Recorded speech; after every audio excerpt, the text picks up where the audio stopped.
শোন, তোর এই কাল্লা ভূত চেহারাটা যেন আমি ভবিষ্যৎ আর কোনোদিন আমার বাড়িতে না দেখি। যদি দেখি তাহলে কিন্তু তোর আমি মেরে ফেলাবো কয়ে দিলাম। যা যা বেরে যা আমার বাড়ি থেকে, যা বেরে যা। দাঁড়া!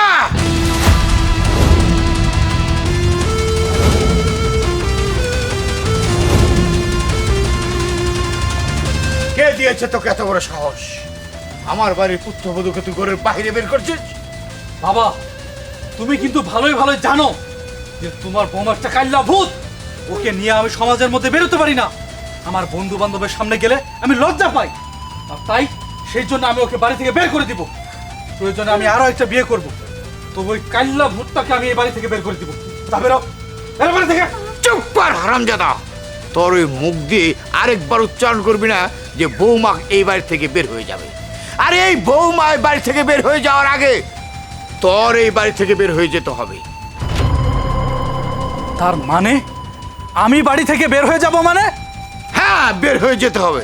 তার মানে হলো এই সকল বাড়ির সয় সম্পত্তি আমার পুত্রবধূর নামে লিখে দিয়েছি। এই সেই দলিল।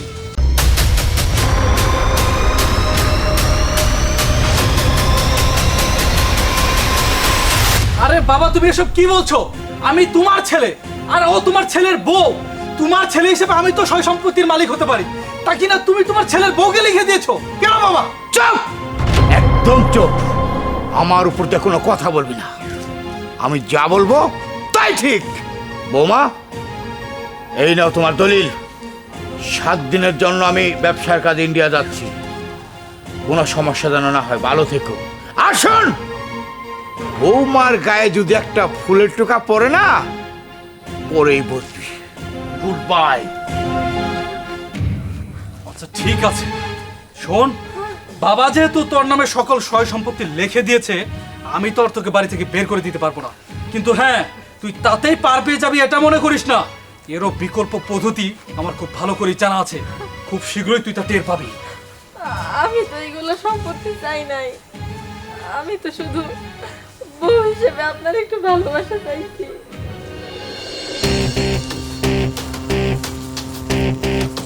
শুনো, তুমি তো তোমাদের বাড়িতে নিয়ে গেতেছো, কিন্তু তোমার ওই কাইল্লা বউকে তোমার বাবা সাপোর্ট করে, তোমার বাবা পছন্দ করে।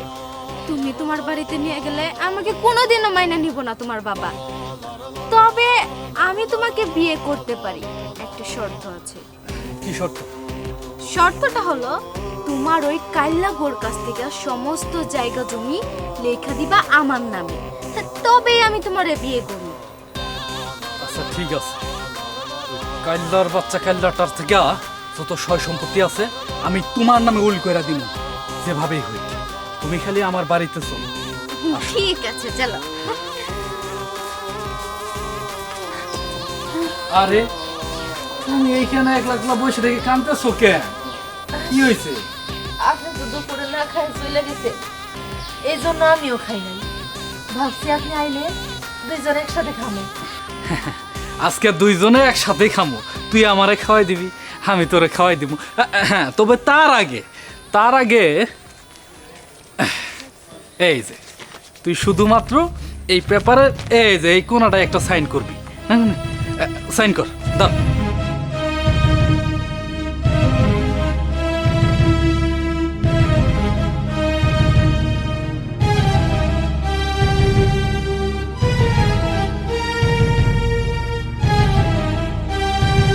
একটা কথা কই স্বামী, আপনার সম্পত্তি লাগবো, আপনি আমারে কইতেন।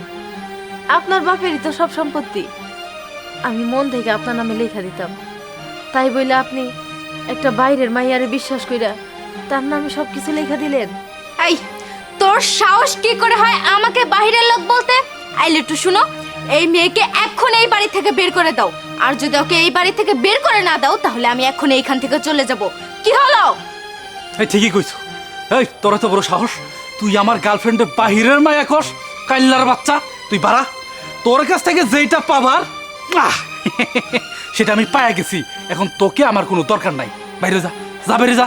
আমার বাইরে করে দিয়েন না, আমি আপনার গোলাম হয়ে থাকতে চাই। আমি বাইরে থাকবো, বাইরে ঘুমাবো। দেখ, তুই যদি এই মুহূর্তে না যাস তাহলে কিন্তু তোর স্বামীর মরা মুখ দেখবি, আমার মরা মুখ দেখবি। যা বাইরে যা, যা যা।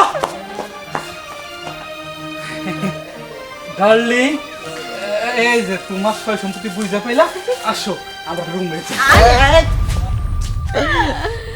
টাটা বাই বাই, চলো ডার্লিং রুমে যাই। চলো।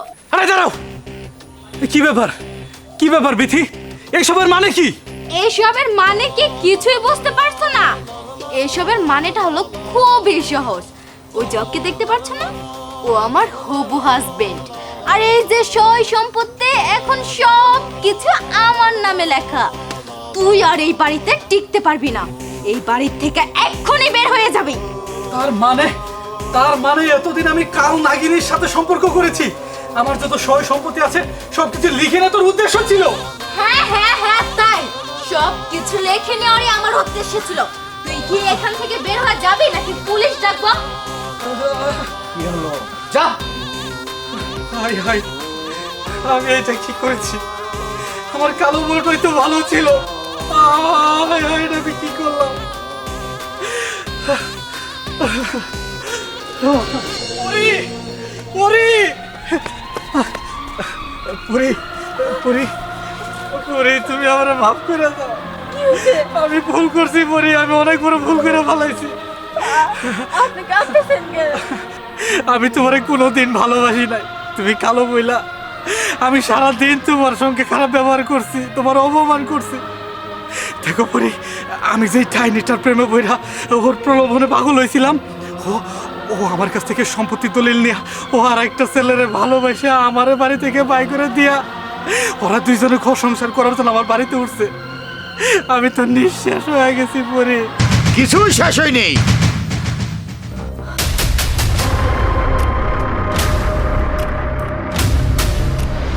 বাবা তুমি?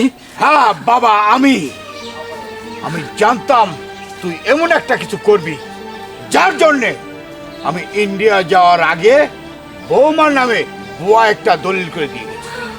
আসল দলিল তো আমার কাছে। তার মানে বাবা কোনো সম্পত্তি কারো নামে হয়নি? না, কারো নামে হয়নি। বাবা, তার মানে আপনি সব কিছু জানতেন? হ্যাঁ, আমি জানতাম মা।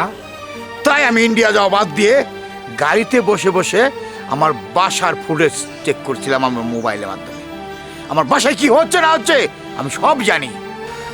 এতক্ষণে হয়তো পুলিশ বাসায় পৌঁছে গেছে। বাবা আমি ভুল করেছি, আমাকে তুমি মাফ করে দাও। আমি তোমার কোনো কথা শুনিনি, আমি তোমার কোনো কথা না শুনে পরীকে শুধু কষ্টই দিয়ে গেছে। বাবা আমাকে তুমি মাফ করে দাও। ঠিক আছে, বৌমাকে নিয়ে চল, চল আমার সাথে বাড়িতে। এসো।